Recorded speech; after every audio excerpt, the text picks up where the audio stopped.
All right. As you probably know, if you're watching this video, there is a NATO summit going on in DC right now. This is the 25th anniversary of the last time that they returned to DC, and it is the 75th anniversary of NATO as an organization. So a lot of pressure on right now, especially while there are questions swirling of whether or not Joe Biden should remain in the race, whether or not he should drop out and let somebody else take the reins and pass the torch. All of that is happening right now. The national conversation, we're right before the most important election of our lifetimes, and NATO is happening right now. One thing that I've been looking for in this whole NATO situation is what's going to happen with the situation in Ukraine and Russia. My position on NATO, if you don't know, is that we should disband it, or we should at the very least walk away and let the other countries do whatever they want to do.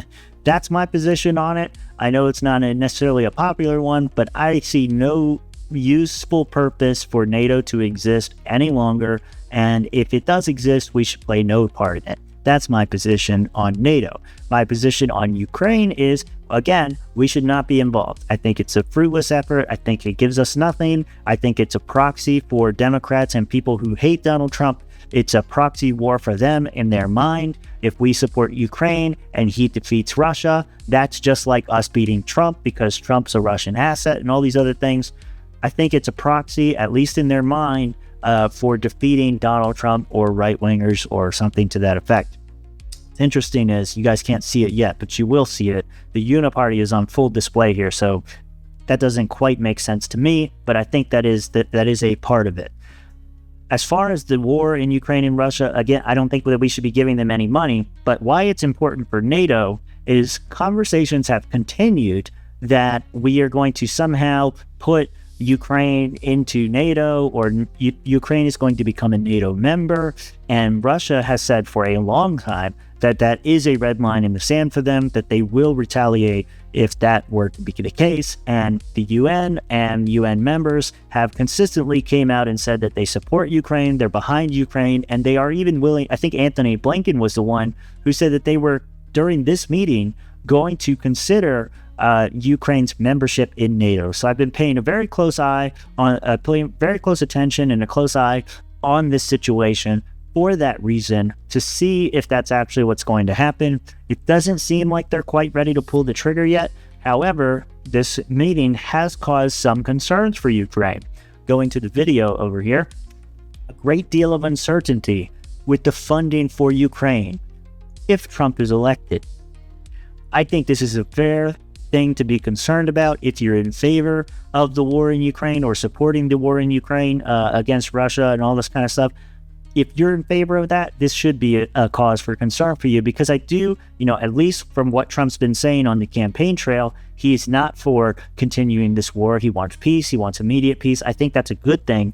But what he's saying is, we're not going to give, we're not going to give any more funding. He's talked about giving away parts of Ukraine to Russia to kind of end the war and all of that kind of stuff. I made the comment that, like, who the hell owns it? Like, what right does Trump or NATO or anybody else besides the Ukrainian people have to say that this land now belongs to Russia or needs to stay with Ukraine? If it's not the people of Ukraine doing it, then like, I don't understand how that works. It doesn't make sense to me. Maybe somebody in the comments can try to explain it, but you're not going to get past this hard wall of property rights. It just doesn't make sense to me. So anyway, let's watch the video and see what they're so damn concerned about. NBC's Ryan Nobles is on Capitol Hill. Also with us, NBC News Chief Foreign Affairs Correspondent Andrea Mitchell and Jeff Mason, Reuters White House correspondent. So, Jeff, how are President Biden's domestic challenges impacting the stakes, the conversations that we're hearing for U.S. allies? Yeah, forgive the noise in the background. I think there's some lawn mowing going on here at the White House. But to your question, Chris, it is absolutely hanging over this NATO summit, which is a really important summit for President Biden, not least because of the fact that he's pushing for additional support for Ukraine, and this is a huge part of his legacy during his first term as president, and in general, his legacy as a leader. So it is an argument, I think, that the Biden campaign would say for his reelection, what he's doing here at the NATO summit, and it is no doubt unwelcome. to him, that questions about his mental acuity, questions about his ability to do the job now, let alone questions about his ability and support to stay in the race as the Democratic standard bearer are hanging over him. But they are, and those questions will no doubt come up in the press conference tomorrow, and are questions that we're asking of the foreign leaders who are meeting with him. Because, as I think has been said on your air already today, every speech, every press conference, every meeting, everything that President Biden does right now is being closely scrutinized because of that poor debate performance. Yeah, it's looming over the Biden re-election campaign for sure, and definitely over the NATO summit. I've seen conflicting reports. I've seen some people reporting on the positive stuff, saying that, Biden's holding his own, he's doing great, and he's got, the backing of world leaders, and he's the best choice for that reason. And I've seen other people point out that, there are some leaders who question his mental fitness and whether or not he's fit to continue being president and being this negotiator for the world. I've seen reports both ways. It's no doubt that this is definitely having an effect on the proceedings. But, as I've reported in previous videos, or talked about in previous videos, sorry, I don't do reporting, I react. But as we've talked about before, there are reports of NATO Trump-proofing in the event that Biden doesn't win, and trying to secure some kind of concessions or sense of victory for Ukraine. So, yeah, no doubt that this is kind of, this is looming. And generally, last night, the reviews I saw of the president's speech, Ryan, were that he was very forceful, particularly talking about Russia.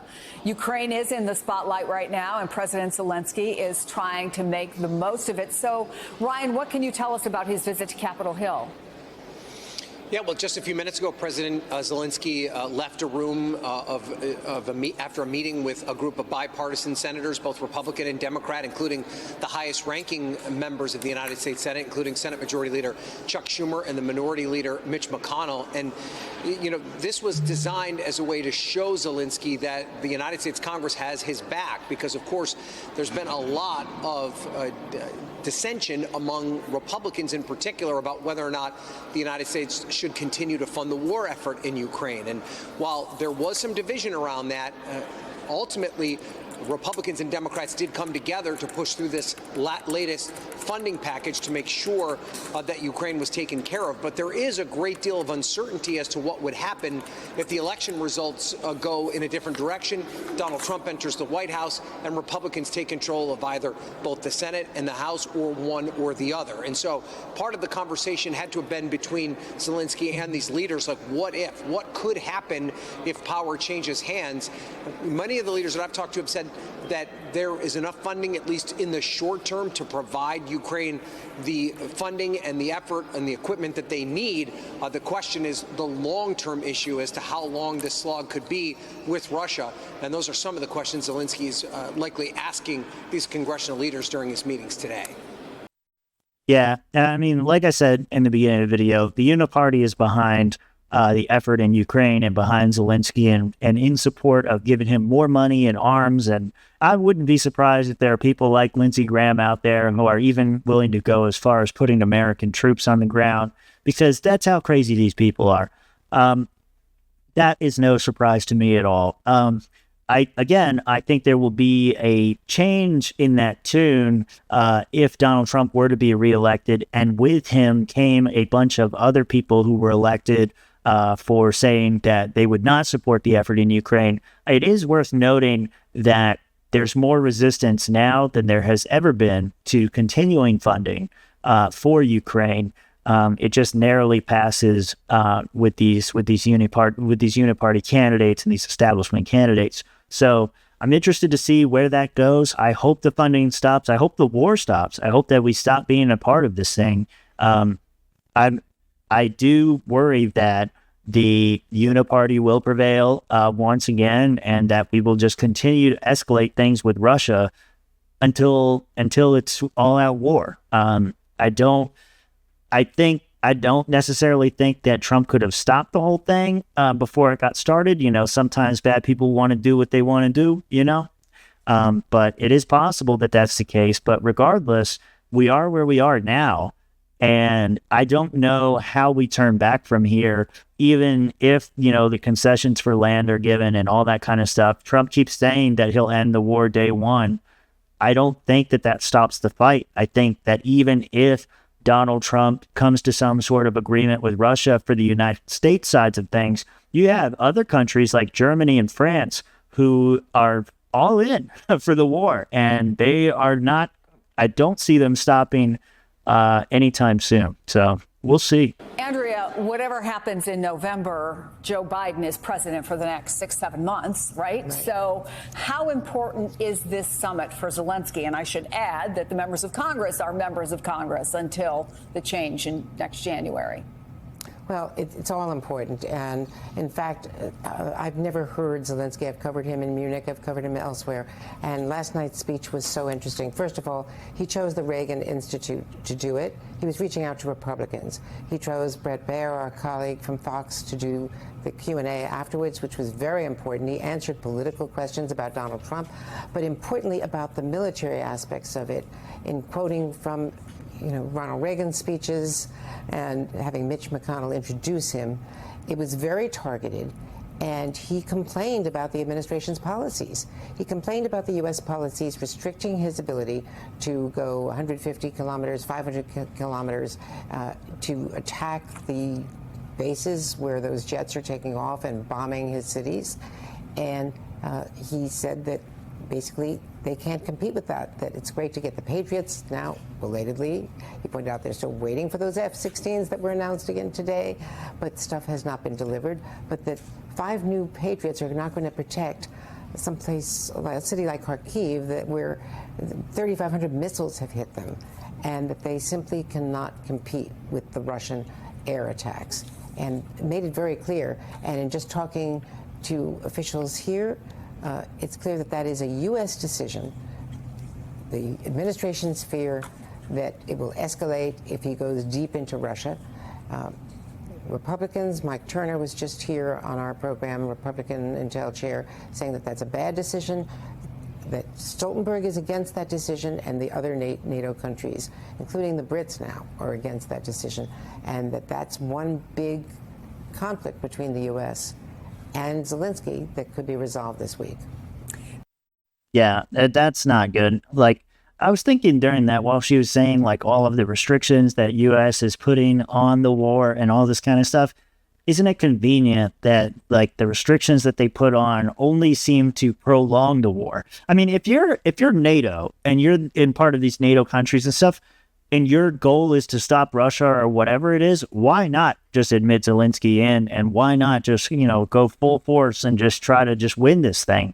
Like, why do you do like these piecemeal things? They're talking about 35,000 missiles that are hitting Kyiv or whatever, and then they've got, we're giving you 5 Patriot missiles to defend yourself with, like this kind of things. Like, why are all these like little piecemeal things?